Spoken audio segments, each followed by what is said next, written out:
Mesdames et messieurs, bonjour, comment allez-vous? Aujourd'hui on se retrouve sur une toute nouvelle vidéo. Le donjon Urugugu Canyon, en hard toujours, hein. Comme je vous l'avais déjà précisé, ici je vous présenterai toujours les donjons dans leur version hard.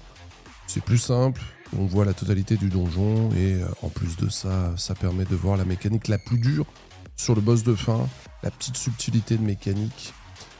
Comme toujours, vous récupérez la petite planche sur le site ion2.fr où vous y retrouverez la vidéo ainsi que les explications écrites et cette merveilleuse planche réalisée par... On verra si vous suivez dans les commentaires. N'hésitez pas d'ailleurs à mettre un petit pouce, petit commentaire, petit tout ce qu'il faut, quoi, hein.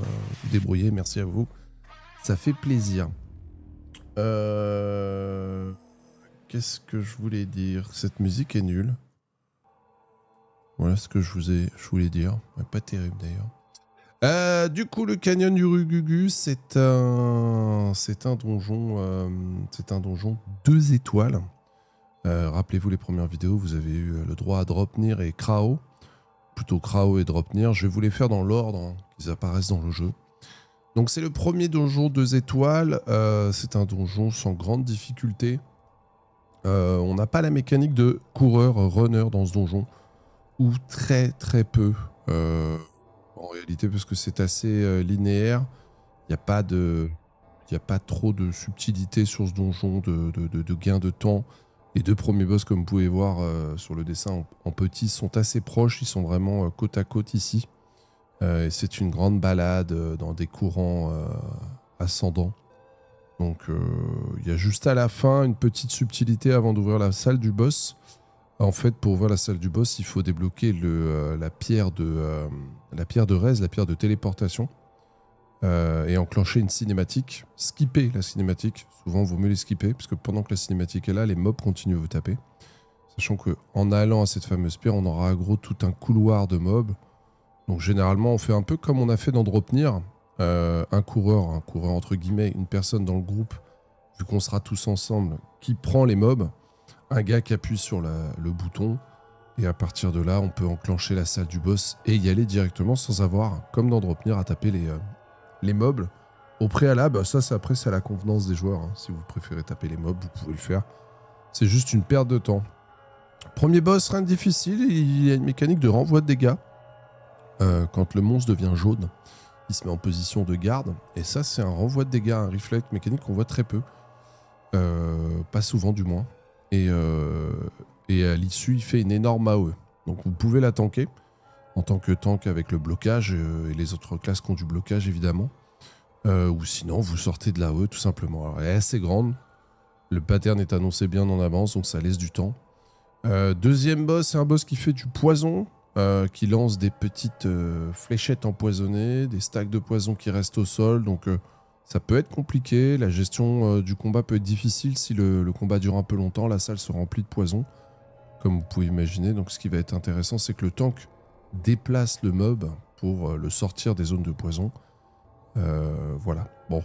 Évidemment, comme toujours pour les vidéos, malheureusement, je n'ai pas le niveau. On va être avec des persos bien hauts, des persos haut niveau. C'est un donjon à 2500 de gear score. Faut savoir que je suis à plus de 5000 actuellement. Donc forcément, on fera attention pour voir les patterns. Mais comme toujours, cette vidéo ne va pas vous donner la sensation, le feeling, le touchy qu'il y aura réellement en Europe. Parce que nous n'aurons pas ce stuff-là. Donc évidemment, là, c'est beaucoup plus simple. Les patterns ne sont pas répétés à plusieurs reprises, alors que dans la réalité, on aura des combats plus longs, avec une répétition des patterns, évidemment. Enfin, le dernier boss, le voici, Urugugu. Bon, la photo nous présente un de ses patterns majeurs, avec des zones à éviter, des tornades à éviter, et en plus de ça, une mécanique de soak. Une mécanique de saut qui est facilement identifiable, c'est celui qui a un œil rouge sur lui. C'est une mécanique qu'on voit souvent. Donc, soit c'est un joueur qui est ciblé, qui va être visé par une mécanique, en l'occurrence là la mécanique de soak, mais ça aurait pu être une autre mécanique, pas dans ce combat, mais une mécanique de visée, où alors le joueur ciblé doit faire quelque chose. Bref, il y a un visuel, donc là on voit bien l'œil rouge, bon, donc ce joueur, c'est sur lui que la mécanique va être, et on sait que c'est une mécanique de soak. Et après, beaucoup de zones à éviter, beaucoup de choses à faire. Il faut éviter le plus possible de se faire attraper par Urugugu, le gros oiseau, parce que pendant qu'il est en train de vous attraper, un joueur, il ne peut plus être stagger. Donc ça ralentit le combat. C'est très pénible parce qu'il vous attrape, il monte dans le ciel, il tape au sol, donc on perd du temps. Et on peut pas le stagger pendant ce moment. Donc si on est bon dans les mécaniques, il ne vous attrape pas. Et plus on est mauvais, plus il vous attrape et plus le combat devient compliqué. Donc attention à ça. Je me souviens qu'en early, à l'e-level pile poil, on avait vraiment un peu galéré. On faisait une team full français en plus, donc on avait la latence. Je pense qu'on verra pas ça en Europe. 5 joueurs en plus. Mais on sait pas à quelle sauce on va être mangé en termes de difficulté. Ils peuvent très bien rajouter un petit curseur de diff, un peu plus de PV et compagnie. Quoi d'autre? Bah voilà, on est bon. 2500 de gear score. On est sur des stuff 98 héroïques. L'intérêt de Urugugu, éventuellement, c'est d'aller chercher les armes. Ça peut être un palier transitoire. Moi, perso, je recommande pas de farmer les petits donjons ou pas tant. Mais celui-ci, il y a l'arme. Bon. Il y a toujours 2 donjons, vous le remarquerez, par étoile. Et c'était comme ça au début. Un donjon pour les armes, un donjon pour les stuffs. Donc il y avait toujours un donjon qu'on farmait plus que l'autre. Ça va dépendre de vos envies, de vos besoins, de votre stuff. Crafter, pas crafter. Effectivement, si vous avez crafté une arme, bon bah à ce moment-là, le Urugugu va pas trop servir. En revanche, quoi qu'il arrive, tous les donjons proposent une paire d'ailes. Et il faut récupérer toutes les paires d'ailes. C'est beaucoup de bonus, c'est beaucoup de gains. Surtout qu'aujourd'hui, on peut up les ailes, donc c'est encore plus de gains. Donc clairement, ils seront au moins à minima à tous faire pour récupérer les ailes, quoi qu'il arrive. Bon bah allez, let's go. Hein.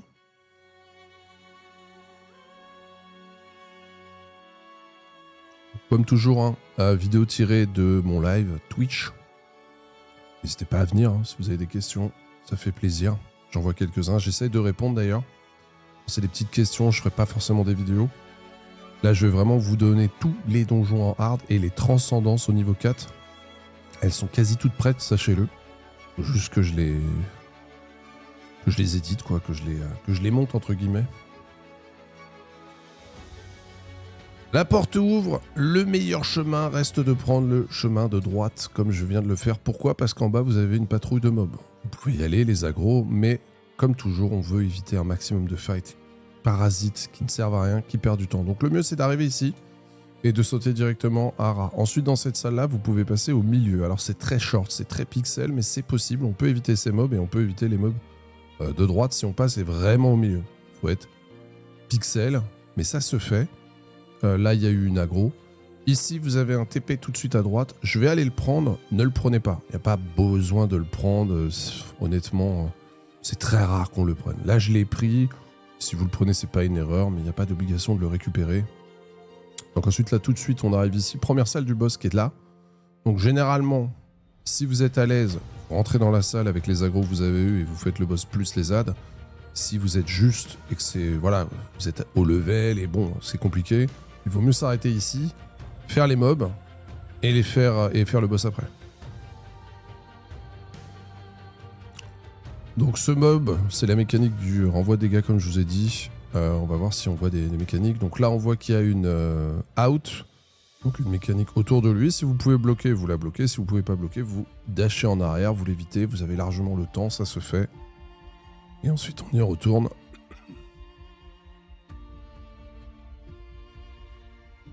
C'est pas très très compliqué. Hein. Pour le coup, la même, sa petite AOE. Donc là, pareil, vous ferez attention au niveau des placements. Vous avez une option que je vous ai donnée. Alors, je sais plus si je l'avais dit en live ou sur une vidéo Twitch, une vidéo YouTube. Peut-être que je verrai pour faire une vidéo et donner quelques réglages. Il y a des réglages à exécuter dans le jeu.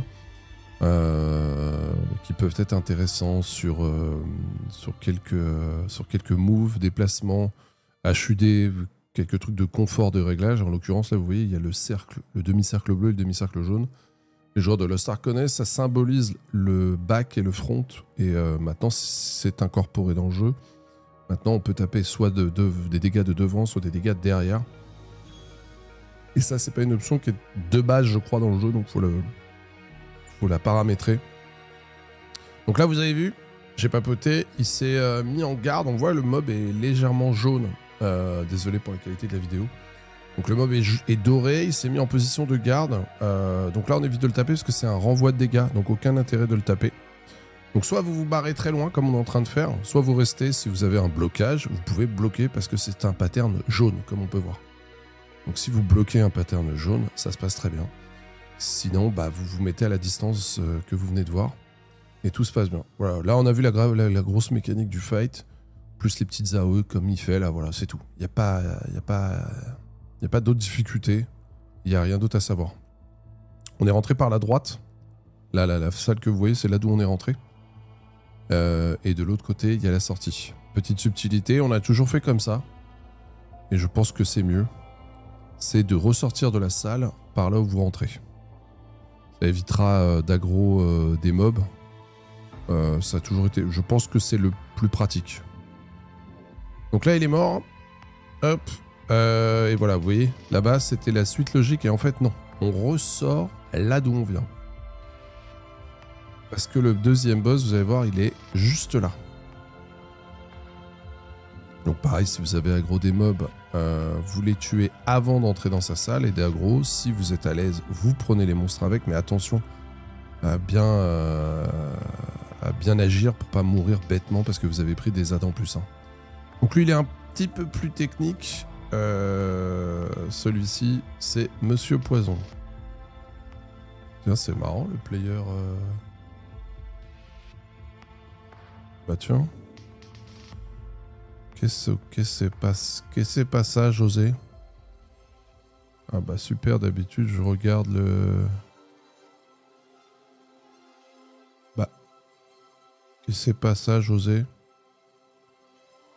Ok. Ouais, bah les aléas du direct. Hein. Moi, je suis habitué sur Twitch, c'est comme ça, donc... C'est un peu dommage... En pleine vidéo YouTube. Oh, vous avez rien vu. Vous avez rien vu. Ça, si le player VLC me fait ça, ça va être pratique pour les prochaines vidéos. Ok. Donc là, c'était le premier buzz qu'on vient de voir. Hop, on y va. Ok, pause. Désolé. Pourquoi il me fait ça, le player VLC? Peut-être parce qu'il est pas à jour depuis 20 ans. Donc là, on est sorti du premier boss par la salle, par le couloir où on est rentré. Et on va directement à la prochaine salle qui nous amène donc au deuxième boss. Donc soit vous faites les mobs, soit vous engagez direct. Lui, il est un peu plus technique, comme je disais. C'est le boss poison. Donc un out un peu plus gros, comme on peut voir. Pareil, c'est une zone jaune, donc on peut la bloquer. Cette mécanique en croix, il envoie des petites plumes empoisonnées qui posent des stacks de poison. Et je crois même que si vous prenez cette mécanique, vous lâchez une flaque de poison au sol. La personne se l'est pris, donc tout va bien. De toute manière, on évite toujours de se prendre des patterns pour rien. C'est mieux. Mais sachez que si vous voyez une zone violette au sol, ce n'est pas de la potion magique. Un out un peu plus gros. Très gros même. Donc ça, pareil, on bloque. Hein. Et si vous vous êtes pris des dégâts, vous avez vu? Les deux, là, ils se sont pris des dégâts. Ça a laissé une flaque de poison. Donc, c'est là toute la complexité de ce fight. Surtout à 5. En fait, c'est dès qu'on se prend une mécanique qu'on n'a pas bloquée ou qu'on n'a pas évité, hop, vous avez vu, bam, repoison.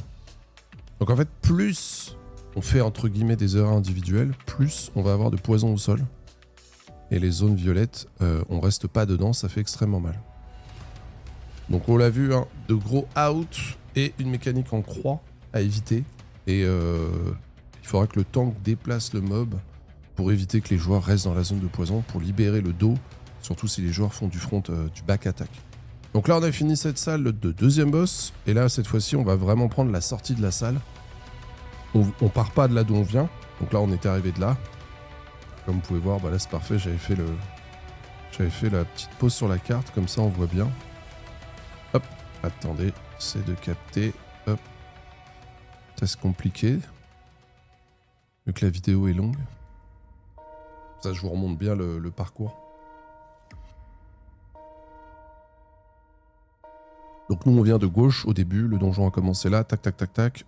on a été dans cette salle ici, on a fait le premier boss, et au lieu de le contourner par là, qui est beaucoup plus long et qui aggro beaucoup plus de mobs, on revient sur nos pas pour un tout petit chemin. Et là, techniquement, on aggro une patrouille, voire pas de patrouille. Et c'est encore mieux. Une fois que ce combat est fini, par contre, là, on trace, et là, on va tout droit direction le boss maintenant. C'est all-in. On se balade. Il y a juste un mob qui a besoin d'être tué pour libérer un courant. Donc là, monture, hein, dès que vous pouvez la prendre. On évite les totems de feu, ça vous dismount. Les packs de mobs, on s'en moque. S'ils font un coup, vous les mettez pas devant eux, vous les esquivez, gauche-droite, gauche-droite. Le mob important, il est là, devant nous. Vous voyez, il a une petite croix, comme d'habitude, un petit triangle au-dessus de sa tête. Ça symbolise toujours que ce mob est important. Si vous voyez un monstre qui a ça au-dessus de sa tête, vous ne posez pas de questions, c'est qu'il faut le tuer.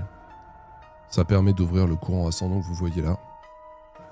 Et du coup, on avance tranquillement.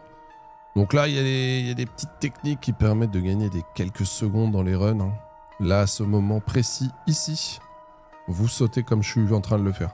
Si vous restez dans le courant, vous allez devoir courir pour aller jusque-là, alors que si vous sautez comme j'ai fait, vous voyez, directement vous atteignez la petite tornade et vous continuez à tracer. C'est des petites optimisations, hein, ça va pas... Le donjon va pas être gâché ou quoi, mais bon. Quand on farme les donjons, on aime bien gagner des microsecondes, un peu de temps, et c'est toujours utile. Donc là, on va arriver dans le dernier couloir, avant l'arrivée de la salle du boss. Donc à partir de là, on peut aggro tous les monstres et les amener au bout. Donc on essaie d'en avoir le moins possible pour se libérer le clic. Donc là, on voit je suis en deuxième position. Techniquement, je ne devrais pas aggro. Bon là, je suis pas passé comme lui, donc j'ai été aggro pour rien. Avec les montures, ça change pas mal la mécanique, c'est qu'on va beaucoup plus vite et les mobs, eux, vont pas plus vite. Et là, le but, c'est tout de suite à droite, vous voyez. Donc là, je prends les aggros exprès, je lui ai dit, vas-y, va appuyer sur le bouton. Moi, j'ai les mobs, lui, il peut appuyer sur le bouton. Ça les bloque le TP et ça débloque également la pierre de revive. Hein. Donc là, à partir de là, la salle du boss est open, on peut y aller, ça déclenche une cinématique qu'on skip. Et pendant ce temps-là, vous vous faites taper pendant la cinématique. Et vous pouvez rentrer dans la salle du boss, vous attendez vos mates. S'il y en a un qui a dormi, il peut prendre le TP. Les mobs peuvent plus vous rejoindre. Donc là, on est tranquille. On voit la zone bleue ici d'aggro. Donc tant que personne rentre dans la zone, tout va bien. Et là, on y va, c'est parti. Donc là, beaucoup de patterns. Des gros patterns, des grosses lignes, des gros traits. Donc quand c'est jaune, ça s'esquive. Quand c'est rouge, c'est plus complexe. Ça ne s'esquive pas. Donc prenez ça en compte. Quand je dis esquiver, je parle bien sûr de blocage. Hop, alors cette mécanique, attention, hyper importante parce que c'est celle-là, s'il touche un joueur au moment de cette griffe ou de cette volée de plumes, ce joueur sera attrapé dans le ciel, il va le prendre dans ses griffes, il va l'emmener en l'air, il va redescendre. Vous voyez là, la barre de stagger est up. Si le mob, si l'oiseau Urugugu, là, il s'envole avec un joueur, on ne peut plus le stagger. Et ça perd du temps. Donc là, ça a été bloqué, vous avez vu, il a bloqué, donc il n'a pas pris la mécanique. Il a envoyé plusieurs tornades, encore une AOE. Vous avez vu comment ça s'enchaîne. Hein. Donc beaucoup de patterns d'AOE. Hop, une charge de sa part. Là, une mécanique de tornade en croix. On voit que dans le hard, je crois. Et là, il a chopé un joueur, vous avez vu? Il y a un joueur qui s'est pris un pattern. C'est tout con. Hein. Mais du coup, il est plus stagger. Pendant ce temps-là, il attrape un joueur dans les airs et il va l'éclater au sol. Et en plus, il fait une giga AOE derrière. Donc, perte de temps, gros dégâts, et on n'aime pas trop. Et ça, c'est les petites erreurs. C'est vraiment un Urugugu. C'est vraiment un combat où les erreurs ne pardonnent pas. Donc, quand vous en faites une ou deux, ça va. Mais quand tout le groupe fait des erreurs, ça peut être très compliqué. Donc là, il vient de faire sa mécanique principale. Il est reparti au centre. Ça a été très vite. Et il a désigné un joueur. Joueur qui est ici, qu'on peut voir, qui a été désigné. Donc, notre healer, il a le petit œil. Donc, on sait que le soak, à la fin de cette mécanique, sera sur lui.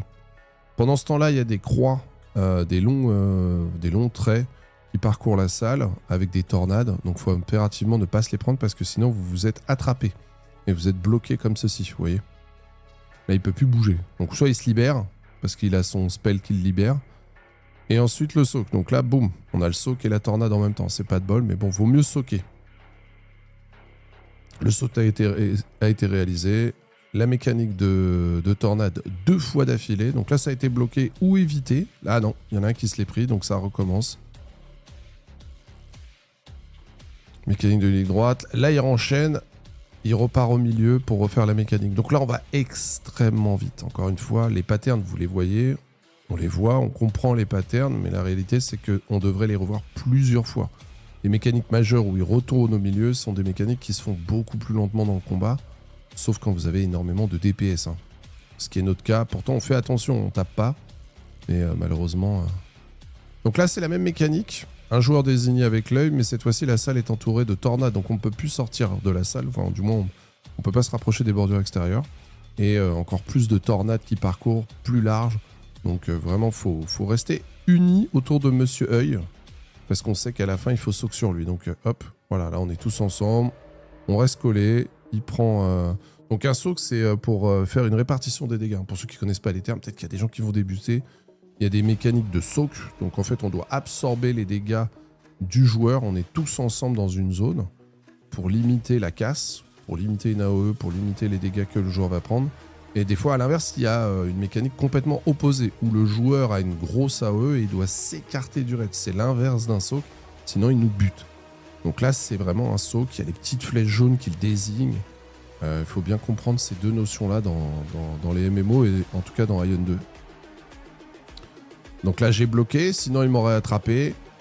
Hop, là j'évite, je recule. Bon, j'ai été touché. La latence, tac. Toujours les mêmes patterns et sur la fin, là où on en est, il enchaîne tout extrêmement vite. Et comme vous pouvez voir, la salle reste entièrement recouverte de tornades. Donc la salle est plus petite, moins d'endroits pour se cacher. Et des patterns qui s'enchaînent dans tous les sens. Les croix, les machins. Donc, pour nous, ça va. Pour nous, c'est facile, encore une fois. Mais quand vous ferez le donjon en conditions réelles, à l'e-level, sur la fin, il devient très intense. Et là, il faut rester concentré et pas faire les fous. Donc, essayez de le stagger un maximum pour calmer le mob et pour pouvoir avoir des plages de dégâts. Évitez vraiment de vous prendre tous les spells de tornade, de griffes, pour éviter d'être emmené dans les airs. Pensez à bien bloquer les zones jaunes ou à éviter. Et voilà quoi. Vous avez vu Rugugu dans sa version hard, pas grande difficulté. C'est pas le donjon qui a été le plus farmé. Moi je l'ai farmé un petit peu quand même parce que j'avais récupéré l'épée bouclier dans ce donjon assez rapidement. Donc voilà. Pas de coureur, pas de mécanique extrêmement complexe. Mais je pense qu'on va quand même passer un bon moment dessus à la release. Merci à vous d'avoir suivi cette petite vidéo. N'oubliez pas d'aller sur le site ion2.fr, notre fan site. Rejoignez-moi sur Twitch. La chaîne Twitch est Ayola. Petit commentaire, petit pouce bleu. D'ici là, portez-vous bien. Excellente journée. On se retrouve pour la prochaine vidéo. Et je crois qu'on sera sur le donjon Vacron. Vacron qui est un donjon plus intéressant, mais avec des boss encore plus complexes. Et d'ailleurs, on peut avoir aussi une mécanique de coureur. On est sur un donjon pourtant qui a 2 étoiles. Mais j'avais trouvé Vacron beaucoup plus compliqué, surtout le premier boss. On n'était pas habitué parce que généralement les boss 1 et 2 sont des boss tranquillou bilou. Le boss numéro 1 de Vacron va faire peur et va faire mal à beaucoup d'entre vous. Des bisous, excellente journée, merci à vous, au revoir.